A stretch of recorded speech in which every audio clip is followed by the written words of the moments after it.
everyone's thinking the Niners are going to take their pick at 3 because they traded up. Well, look what the Niners did last year. They traded DeForest Buckner for the 12th pick in the draft and then traded down. They traded down one spot. And they had a similar move in 2017 when they got the number 2 pick and they traded down one spot on draft day. So they've done it twice. It's their little move. You have a player you like, you're fairly certain the team after you isn't going to take them, so move down one spot. And pretend like you're going to take that team's player. So in 2017, there was a little smoke that the Niners like Mitchell Trubisky. Boom, the Bears bought it. They trade up. Niners get Solomon Thomas. Last year, I don't know what the Bucs thought, but the Niners weren't taking Tristan Wirfs. They trade down, they get Javon Kinlaw. Yeah. Do you think it's possible the Niners could leverage this 3rd pick and get the Falcons to move up one spot? Well, it depends on who they want to choose. Yeah. At the quarterback position. If they want to choose Justin Fields, then it's not going to happen. If they want to choose Mac Jones or Trey Lance, it is possible, I think. Yep. I mean, it seems to me it really depends on what the Falcons want. I think a lot of Niner fans assume that when the Niners moved ahead of the Falcons, the Niners had some intel on what Atlanta wanted and were stealing that guy. And so if that's the truth, if Atlanta really felt like had their heart set on Mac Jones or whoever the Niners are going to take, or they think the Niners are going to take, the Niners can say, all right, well, you like Justin Fields, move up one because we like him too. We're going to take Justin Fields unless you trade up and we'll be willing to move down. The Niners could do that. Now, I was recently on a Atlanta Falcons podcast with a guy named Scott Kennedy who knows his stuff. And he said Atlanta would really be more inclined to trade down than trade up because they have such a bad defense and, getting one quarterback or one tight end doesn't really address why they stink and they need to get a lot of picks and fix the defense. Now, that's just one guy's opinion. Other people think if you like a quarterback and you've fallen in love, you got to go up and get him. Maybe the Niners, maybe that's why the Niners are all of a sudden really into Justin Fields because they're thinking, well, maybe we can get maybe Atlanta likes Justin Fields and we can get him to move up. Yeah, this can be a case.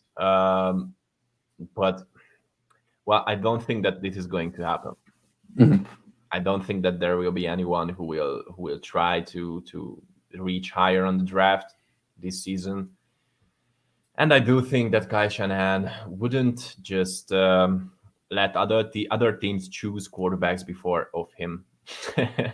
if there's his guy from the available quarterbacks. Here's one way it could work. Work with me on this. Say Atlanta wants to move down instead of up. Say they move down. Say they move down in the next couple of days. I don't know if this could work. But if they move down, some team moves up, maybe the Niners could trade down with that team. And that team could trade up one more time. I don't know.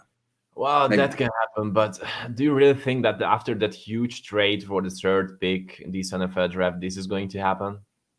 The reason I say it is let's say Kyle Shanahan really wants Mac Jones, but everyone hates the idea of taking Mac Jones at 3. All right, trade down and take him at 4.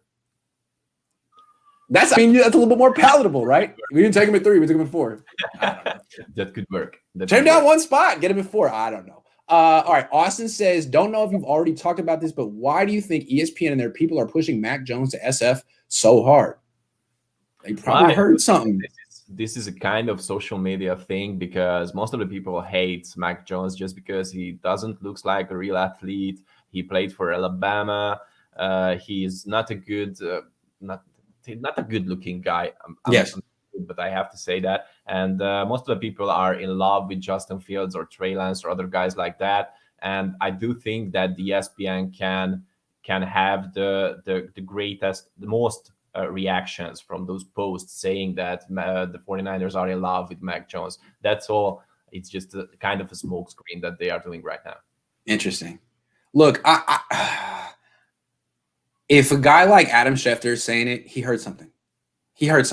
Now, the information seems a little old. Things could change. The Niners could always say, we didn't know about Trey Lance. There's 300 throws on film. The film wasn't enough. We had to get our guy, John Beck, to work with him. We had to see him at his pro day. And then at the very end of the process, we felt comfortable. We changed our minds. They could actually say that. That's the only thing. And look, if they take Mac Jones at 3, I can't wait. I hope they do, because Niner fans would be so disappointed. Can't wait. I live for days like that.